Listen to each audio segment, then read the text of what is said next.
দেখা যায় সেই ক্ষেত্রে আমরা মিডিয়ার স্টেক হোল্ডারদের সাথে বলি এই দুইটা কাজ আমার মন্ত্রণালয় থেকে আমরা করবো এবং সরকারের বিরুদ্ধে যেহেতু আপনারা জানেন গত ৬-৭ মাস ধরেই সরকার যখন থেকে আছে দায়িত্বে ভারত থেকে হোক বাংলাদেশের ভিতর থেকে হোক বিভিন্ন জায়গা থেকে কমিউনিকেশন একটা ওয়ারফেয়ার চলতেছে আমাদের জায়গা থেকে আমরা এখন থেকে কাউন্টার কমিউনিকেশন। আচ্ছা, আপনাদের আরেকটা তথ্য জানাই, সেটা হচ্ছে স্বরাষ্ট্র মন্ত্রণালয়ের পক্ষ থেকে, জাহাঙ্গীর ভাইয়ের পক্ষ থেকে আমি জানিয়ে দিচ্ছি।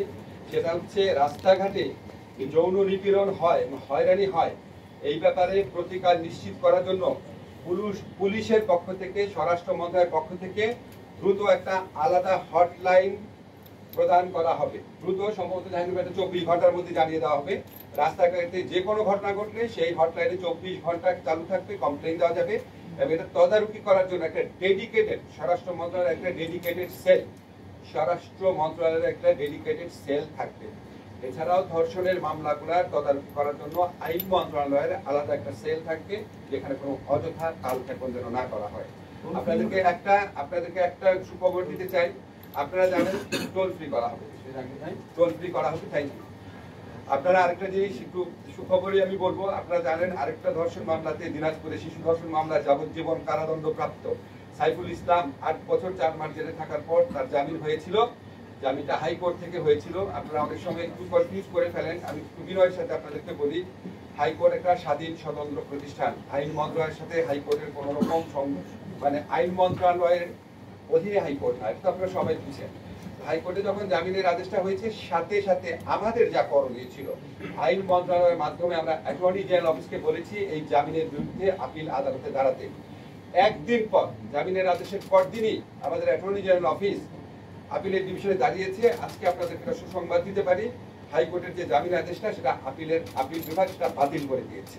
অর্থাৎ দিনাজপুরে শিশু ধর্ষণ মামলায় যাবজ্জীবন সাজাপ্রাপ্ত সাইফুল ইসলাম যে জামিন পেয়েছিল হাইকোর্টে, সেটা আপিল বিভাগ বাতিল করে দিয়েছে।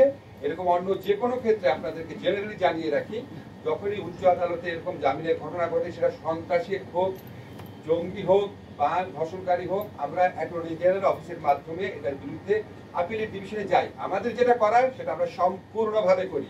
এমনকি নিম্ন আদালতেও যখন আমরা দেখি কিছু কিছু সেন্সিটিভ মামলায় জামিন হয়ে যায়, তখন সাথে সাথে আমাদের একটা সার্বক্ষণিক নির্দেশ আছে ডিবি অফিসগুলোকে, যে তার যে উচ্চতর আদালত আছে, জেলাতেই যে উচ্চ আদালত আছে, সেখানে যেন জামিনের আদেশের বিরুদ্ধে সংযুক্ত হলে যেন সাথে সাথে যাওয়া হয়।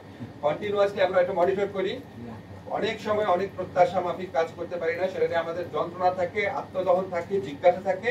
এবং আপনাদের শুধু একটা জিনিস বলে দেই, বাংলাদেশে যে নারীর প্রতি যে আপনার সহিংসতা হচ্ছে, নির্যাতন হচ্ছে, রেপ হচ্ছে, এটা কোনোভাবেই একসেপ্ট করা হবে না। এই সরকারের সকলে, এই সরকার পুরা প্রশাসন এই মামলাগুলার বিচার দ্রুত নিষ্পত্তি করবে, সুবিচারী নিষ্পত্তি করবে এবং যে কোনো ধরনের যৌন হয়রানি বন্ধের জন্য সকল প্রশাসনিক ব্যবস্থা গ্রহণের ক্ষেত্রে বদ্ধপরিকর। এখানে কোনো রকম সন্দেহের অবকাশ নেই। আইন সংশোধন যে কথাটা বললেন, যে আইন সংশোধন হয়েছে না করছেন? আইন সংশোধন তো আজকে সকালে আলোচনা করলাম। আলোচনা করার পর এখানে কনসার্ন যারা স্টেক হোল্ডার আছে, যারা এই বিষয়গুলো নিয়ে কাজ করে, তাদের সাথে একটু কনসাল্ট করতে হবে।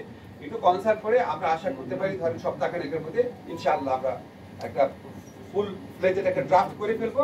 হয়তো এটা পাস হতে আর কয়েকদিন সময় লাগবে। আসিয়ার বিচারের কতদিনের মধ্যে একটা দাবিও আসে, এতদিনের মধ্যে করতে হবে, আপনারা কি আশা করছেন? আমরা তো যত দ্রুত সম্ভব করবো। ধরেন একটা দাবি আছে 24 ঘন্টার মধ্যে বিচার, আপনি বুঝতেই পারছেন মানুষজন এত সম্পৃক্ত হয়েছে, এত কষ্ট পেয়েছে, কষ্ট থেকে এটা বলেছে। কিন্তু আইনগত ভাবে আমাদের যেটা সম্ভব, আপনারা একটি জানেন আইনে একটা নিয়ম আছে, আপনি যদি জাস্টিস হারিক জাস্টিস বারিক বলা হয়, দ্রুত বিচার করতে গিয়ে অনেক ক্ষেত্রে অবিচার হতে পারে। এই যে দিনাজপুরে আমরা একটা সুবিচার করলাম বা আমরা মাগুরায় সুবিচার করলাম, পরে আবার দেখা যেতে পারে এই আইনের কারণে অবিচার হতে পারে। ফলে আমাদের একটা রিজনেবল সময়ে কতটুকু কমানো যায়, আমরা 50% সময় কমানো টার্গেট রেখেছি। এবং আমরা আশা করছি কিছু কিছু ক্ষেত্রে, যেমন মাগুরার ক্ষেত্রে, আমরা আশা করছি পুলিশ এবং আদালত আমরা সবাই একসাথে কাজ করে এরও অনেক আগে বিচার কাজ শেষ করতে পারছি।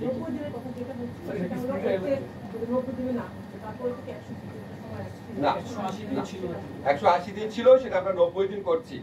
90 দিন করার পর এর আগে নিয়ম ছিল 180 দিনের মধ্যে যদি বিচার না হয় তাহলে তার একটা জামিন পাওয়ার অধিকার জন্মায়। আমরা জামিন পাওয়ার অধিকার রাখবো না। এগেইন আপনাদের বলতেছি এটা আমাদের প্রস্তাবিত, আমরা স্টেক হোল্ডারদের সাথে কথা বলবো। আর কি সিদ্ধান্ত হয়েছে আজকে আপনাদের যে আপনাদের সবই এই সংক্রান্ত ব্যাপারে সবই বলা হয়েছে, এই সংক্রান্ত ব্যাপার যা আছে। আচ্ছা, এই জামিনের বিষয়টা কি মাননীয় উপদেষ্টা যে এটা কি সর্বোচ্চ আদালত পর্যন্ত যাওয়ার পর্যন্ত এটা স্থগিত থাকে জামিনটা?